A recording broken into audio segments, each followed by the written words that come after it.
बिस्मिल्लाहिर्रहमानिर्रहीम। अस्सलाम वालेकुम दोस्तों, मैं हूं ज़ियाल मुस्तफ़ा, आप देख रहे हैं मेरा यूट्यूब चैनल। दोस्तों, मैं इस वक्त मौजूद हूं मदीना शरीफ में मस्जिद गुमामा के बिल्कुल बाहर। मस्जिद गुमामा, इसकी मैं थोड़ी बहुत आपको पहले हिस्ट्री बताता चलूँ कि इसका नाम गुमामा क्यों है। गुमामा का मतलब है बारिश, अरबी ज़बान का लफ्ज़ है गुमामा, उसका मतलब है बारिश। एक दफ़ा रसूलुल्लाह सल्लल्लाहु अलैहि वसल्लम जुम्मा को खुतबा फरमा रहे थे तो एक सहाबी उठकर आपके पास आए और आपसे अर्ज़ की कि या रसूलल्लाह बारिश के लिए दुआ फरमाई। काफ़ी अरसा हो गया बारिश नहीं हुई। तो रसूलुल्लाह सल्लल्लाहु अलैहि वसल्लम ने दुआ फरमाई और अभी हाथ नीचे नहीं थे रसूलुल्लाह सल्लल्लाहु अलैहि वसल्लम के। दुआ के बाद अभी हाथ नीचे नहीं आए थे कि इतनी तेज़ बारिश हुई कि पूरा हफ्ता बारिश लगातार बरसती रही।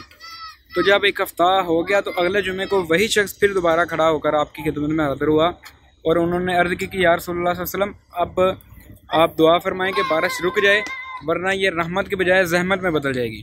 तो रसूलुल्लाह सल्लल्लाहु अलैहि वसल्लम ने फिर दुआ फरमाई और बारिश उसी वक़्त आपने ऐसे हाथ दोनों एक इधर और एक इधर किया। मैंने कैमरा हाथ में पकड़ा हुआ है तो आपसे शो नहीं करवा सकता।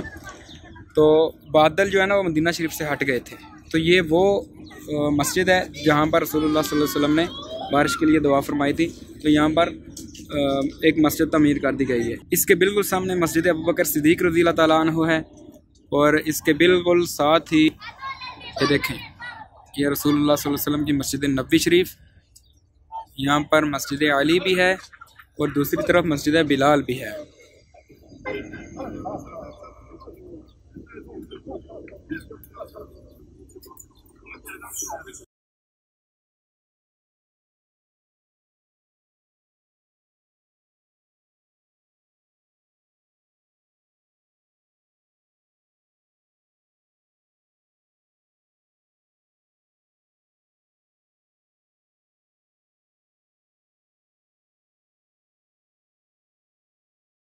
आ जाओ यार।